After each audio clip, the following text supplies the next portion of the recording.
Hey y'all, welcome back to the channel. This lady Mika, and with another review. Queen Sugar, episode 2 of the first season, entitled Evergreen. Now this episode started off with Calvin coming back to see Nova. She in her garden, because I told y'all she's a herbalist, okay? And he wants to know when is Grandpa Ernest's funeral, because he wants to attend. Now, she telling him she don't want him to, do that because he ain't going to blend in. And, like she did at his dad's funeral. His dad had a full, I think, military or police style funeral, and she was able to, navigate her way up in there. But she not certain that he'll be able to do the same thing. He said he ain't really worried about that. He won't look at her. He won't come nowhere near her. And his wife gonna feel that his wife not gonna know about it, because what he gonna do is take some PTO time, okay? Now the next scene we see a lot of the nerve of some folks. Her boss gonna call her Nova, that is. Her boss called her down to the newspaper, and she like, you must have something really big to call me in knowing my daddy just passed away. The boss said, well, I got a story for you. She said, well, I already just gave you 2 stories, But, of course, curiosity piqued her interest. And she said, so what is it? The boss going to ask her, say, will your sister and brother-in-law be coming in for the funeral? Now, we already know where the boss is going with this here, and she did too, okay?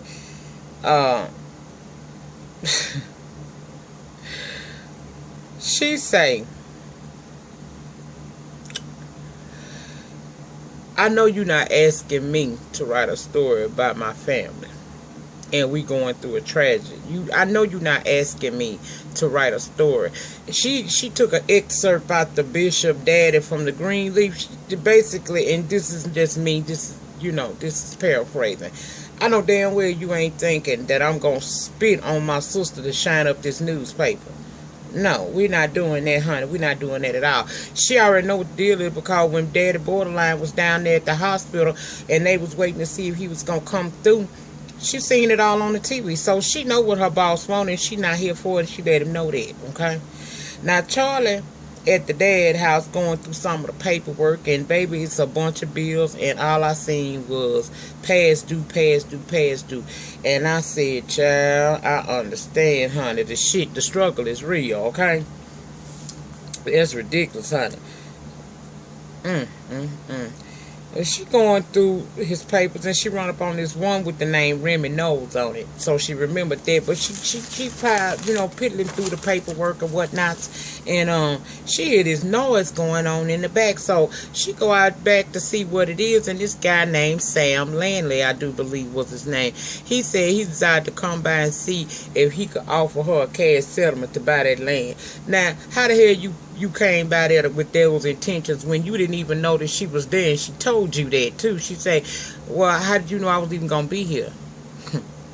The disheartening part about that entire scene is the fact that that man ain't been dead 24 hours, and the vultures are already leeching around trying to get the man damn land. Ain't that some bullshit? This goddamn camera some bullshit right now. Come on now, sit up on this thing. Just working. Okay. Anyway, I was like, that's cold there. You didn't even let this man be dead for a couple of hours before y'all starting to trying to come through and get his damn land. Now, let's go over the unviolent house. I'm assuming that's where they all live, because all the Borderline kids there except for Charlie. And they basically did all the funeral arrangements. Child, they did program pictures, all that kind of stuff, child. We got everything going. And Charlie finally walks in, and she feeling kind of left out. So she want to know what can she do. They said, well, we didn't really want to burden you with this, because we know you already going through a lot, referencing that scandal she's under with her husband. But she not feeling it. She say that's her daddy too, and she can't hear the help. So Nova offered her to go down to the funeral home with them later on, and they gonna pick out caskets. child, Nova trip. I'm telling you, okay. There was this flower arrangement sitting up on the counter, and Charlie noticed it, and she said, "Damn, I'm sorry, y'all. I don't know what the fucking tea is with this shit." She noticed and asked, "What you know? Where did that come from? It's beautiful." Violet said it. Your mama sent it. So now we know that there is at least 2 baby mamas. Okay, we got what I think. Now this is just what I think. I think Charlie and Nova got the same daddy, and no, Nova and Ralph Angel got the same daddy. Charlie got same mama. They all got the same daddy. I think Charlie got the separate mama from the other 2 siblings. That's just what I think. They didn't say that. We don't know yet, okay? Now, Ralph Angel, let's talk about him a minute. Didn't want Boo to go to the funeral. He said he's too young to be exposed to death and all that kind of stuff. And the family say he can't keep hiding that child from reality, which is true. Violet said your daddy tried that very same thing with you and it didn't work. So there's a kind of a conflict there. I don't know why he don't want the child to go, because I mean he gonna have to face death at some point in his life anyway. So I think taking him to a funeral, it's only, he old enough to understand a funeral, child. Stop sheltering that boy. Well, we see him took him on down there to the school, and he want to know from Miss Valdez, can she watch him this Saturday so that he could attend the funeral. Well, she can't do it because she got to teach next Saturday. So he ended up calling his last resort, which is Blue's mama, Darla. She ecstatic to do it. He tell her they leaving by 11 a.m., so be there or be square. She says she would leave work early and that she will be there. And we all know the regular ass boss gonna fuck that all the way up for her, but we'll talk about that when we get there, okay? So next, Charlie goes to this little hole in the wall, looking for Remy, because his name was on that letter. They point him out, and Remy is a young, cute little thing, little Dondre Whitfield, hey boo. But anyway, apparently he was very close to Granddaddy Ernest, okay?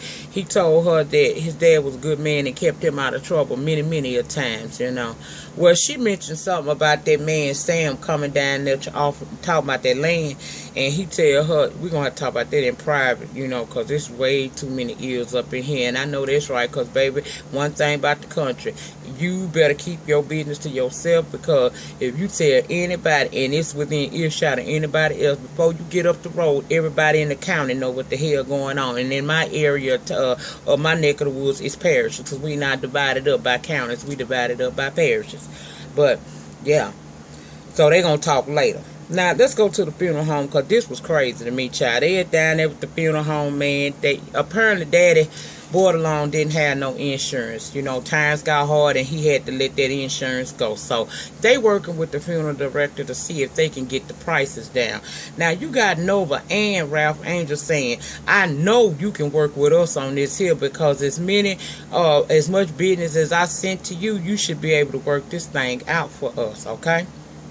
So they settle on the price of $9,000. Now, I told y'all, so far, Charlie done been put out of the pasture as far as arrangements. So she see her golden opportunity not to shine, but just to help the helping the final arrangements for their father. So she whipped out her MasterCard, her American Express card, and said, put it on there. Well, Nova not having that. She not having that. I told y'all, Nova is me in the sense that she's the one everybody run to, but she ain't me because, in a lot of sense, because I don't take over stuff like that. Now, you can't just, everybody got to pay their part if that's what they want to do. She down there telling the funeral director, look, we're going to split this up 3 ways equally.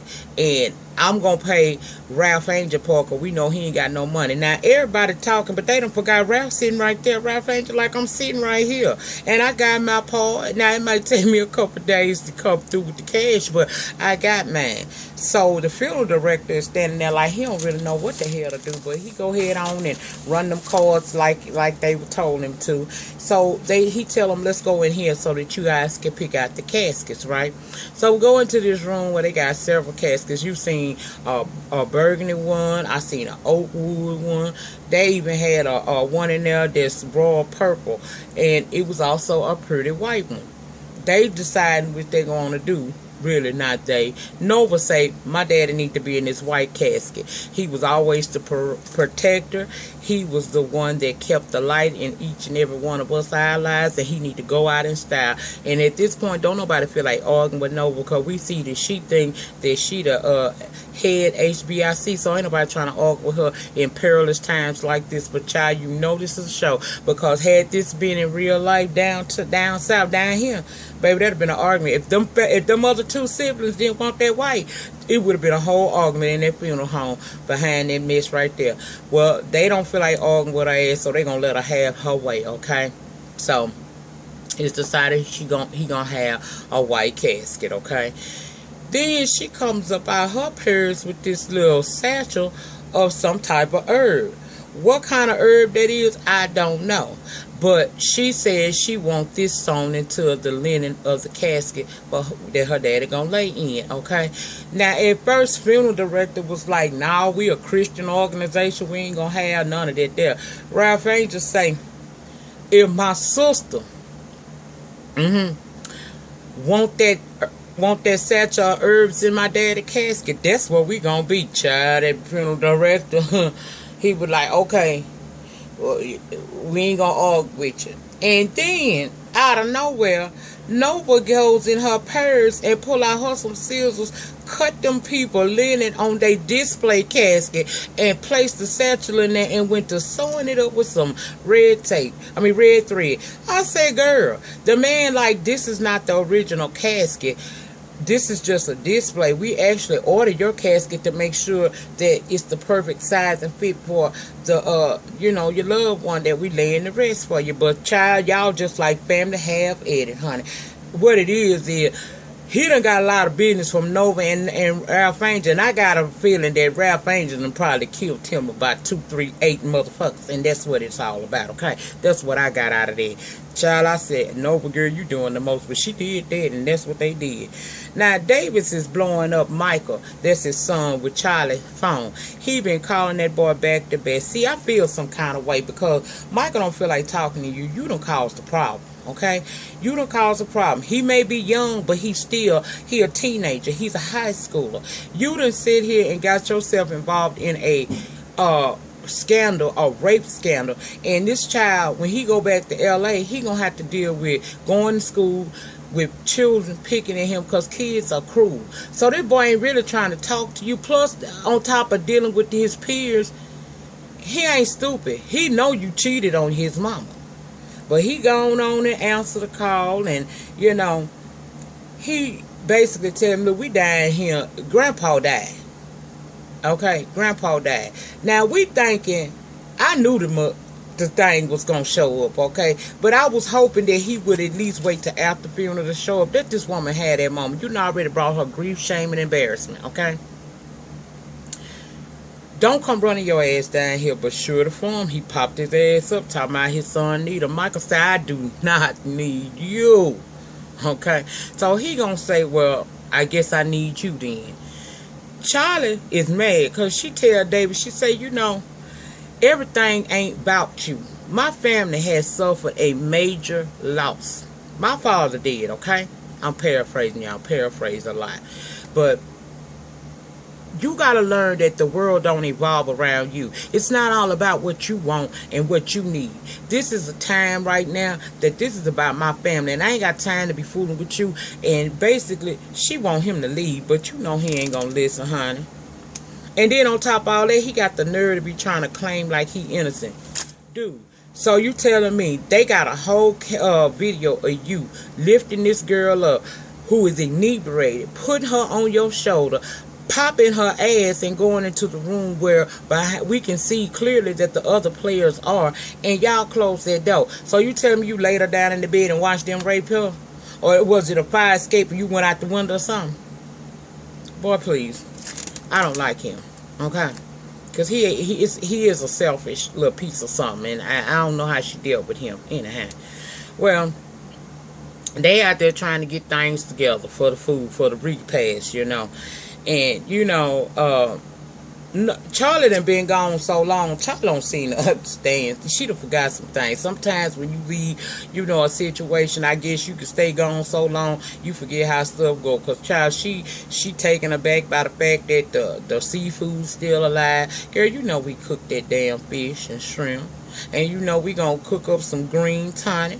We gonna have all kinds of stuff. We gonna have a pot of greens, some ham, some fish, a couple pans of cornbread, a couple cases of BK soda, some sweet tea with lemon, and a few pancakes. That's how it go down in the South when we repast, okay? We see a scene where they in there getting it together. And here come this catering, and I know it's a catering organization because that's what I do. They come there, baby, they setting up tables, they putting out linens, and Nova not here for that. She said, let me tell you something. That's not what a repast is. A repast is where the family cooks the food and serve the food, and we all comfort each other through food and good conversations. It's for the healing of the spirit for the family members that are left to mourn the duly departed, okay? This ain't what we do, and this ain't what we do, and you need to get them gone off this land, and you need to get them gone off this land immediately. Now, I understand that Charlie was trying to do a good gesture, but girl, no.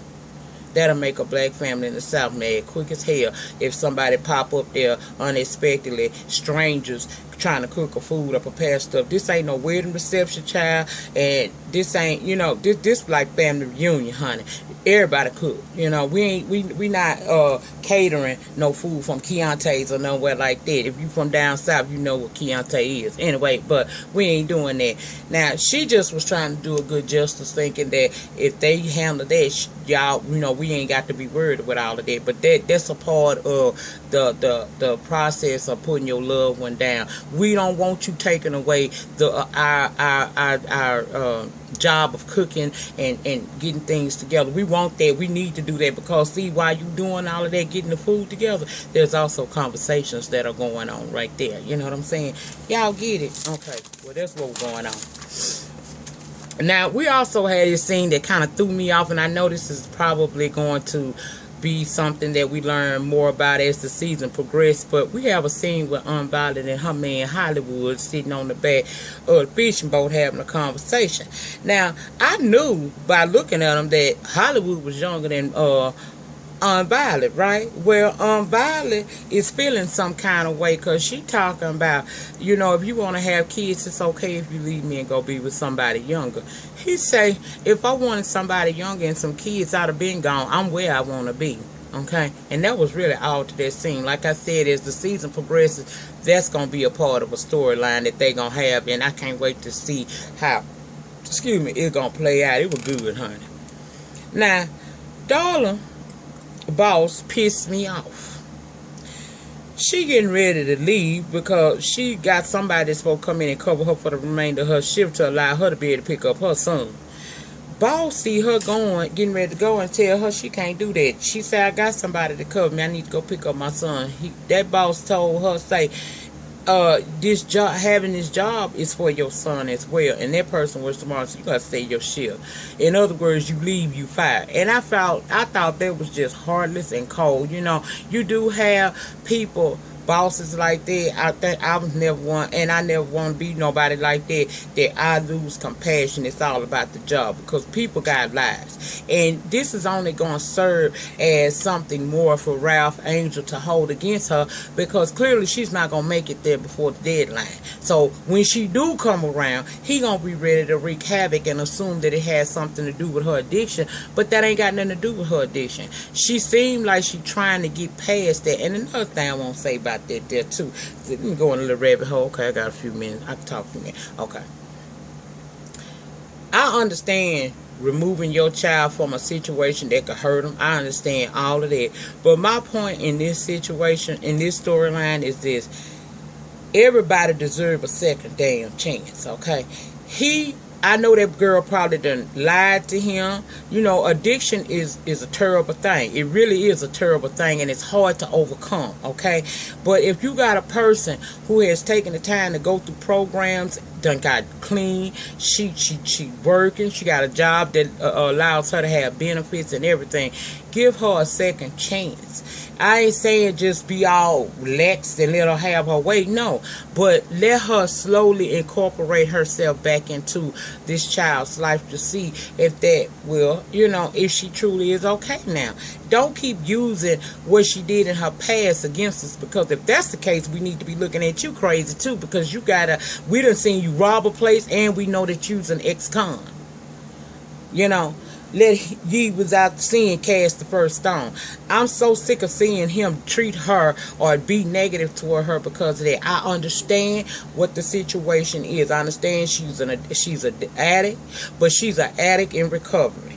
Give her an opportunity. You never know. Him giving her a little chance and a little time with that child may be what keeps her on the straight and narrow this time. Yes, they relapse, and before they relapse, they take you down and through. She done probably left him a countless of many a times. She probably done lied to him. She might have even stole some. But at the end of the day, that is his mother, and she deserves an opportunity to repair what has been torn apart. Even in family court, the object of family court is to keep the family together. So I don't understand why he, treat her so bad. But anyway, they at the house getting ready and things, and Blue asked the barber could he shape him up a little bit because he wanted to look cute because his mama coming, okay? Now, y'all, I got a question. This is, I told y'all last episode that boy had that baby doll. I done seen a pink little toy car. He had red and purple balloons. What's up with this child? Now, is the girly stuff a representation of him missing his mother, or is this baby gay? Because I've heard, as a mother of a member of the LGBT community, I know that, my daughter told me she knew early on. So is that what we seeing? I don't know. But I just want to know what's the significance of him and the trinkets that he like having around him, because the camera keep panning on it. So it got some significance. But so far, I'm thinking that I'm going to say that that's a representation of him missing his mama, okay? Now, Aunt Violet heard all of this here, and she called Ralph off to the side and say, you rather have him with an addict than to have him here with the family? Again, addiction is not good ever, okay? It's really messed up when a parent has an addiction, because you grow up and, like I said, you miss out on some normal good parenting skills, okay? There are times where the addiction supersedes being a good parent. So she's probably done a couple of things, okay? But in Darla's defense, give her an opportunity where her son is concerned, Everybody needs to stop jumping on her, because addicts need support. That's one of the main things they learn, is that they can't do this by themselves. So maybe people need to be a lot less condescending and more supportive to this lady, okay? Proceed with caution, but don't shut her out like that. Stop throwing her past up in her face, because trust and believe she know her past better than you do, okay? Everybody deserves a second chance regardless of what you did in life, and they need a second chance without prejudice, okay? That's how I feel about it. I probably went off on a tangent right then, but let me hear it real. Anyway, let's go to the funeral. Ralph had to go on and take Blue on down there to the funeral with him, because he sat on that porch long as he could wait, and now he gotta go. So, y'all, when I tell you that funeral they were so beautiful. It's so many shades of melanin with all white on. Man, I'm telling you, that was a beautiful picture. I am like Lynette over there at Random TV Reviews. They need to do an oil paint of that. That was beautiful. Hell, even I'll put a couple of dollars on some shit like that. That was beautiful. They look so doggone good, child. They look so doggone good. Well, we got them all sitting out there in the front, looking all beautiful, like, just us. Child, we some beautiful people. We come in all shades, don't we? And we look so good when we stand together. Oh, child, that's why they hate us, because they ain't us, baby. They hate us because they ain't us. Okay? But anyway, we go. I don't know if Daddy was a Mason, because he must was, because baby, they did the Mason ritual with the dust and all of that, and we seen the Mason brothers there and everything. So they gave the funeral, okay? And as it was getting to an end, coming to an end of their section, Darla comes up. She's finally off work. Blue see his mama and run to her because, like I said, he a child. He want to love his mama. He want to see her. So he runs to his mama, and Ralph Angel act like he wanted to stop him, but Hollywood said, you ain't finna start. No, because he know that if Ralph go up to her, they may start arguing, and that's gonna be a scene at the daddy funeral. He told him, "No, leave that alone. Let that happen. Let that right there. Let that happen. It ain't worth it." So he sit back down, and y'all, when I tell y'all, that was for 10 minutes. if it ain't no more than 10 minutes, they finally all came together as a united front for Daddy Borderline Homegoing. And that's pretty much what the show let out. Yeah, I love this show. I love this show. I can't wait. I know I went off on a tangent about addiction, but I just felt, the power of Christ propelled me, and I said it, okay? So there it is. But that was the end of this episode. Child, I thought this was going to be a 2-night thing. Child, this is a whole season. So I guess I'm locked in. I done did 2 episodes, so y'all got me. I got one more video to do, which I'm gonna do Fuck Shit Friday. Y'all, I'm gonna record it in a minute, but I ain't gonna upload it until tomorrow, so y'all will get it on Friday, okay? So for those the 1 or 2, I really don't give a shit, but you got people that won't tell me about, oh, it's like you got the same thing on, girl, don't worry about it, because all of it's mine. If you worried about it, hit the link below and donate to the that's it. Anyway, child, that's all I got for you guys. I will see you back. What's next? Okay, next week it's going to be Love and Hip Hop Hollywood, Too Close to Home. This will be coming on Wednesday night in place of Greenleaf.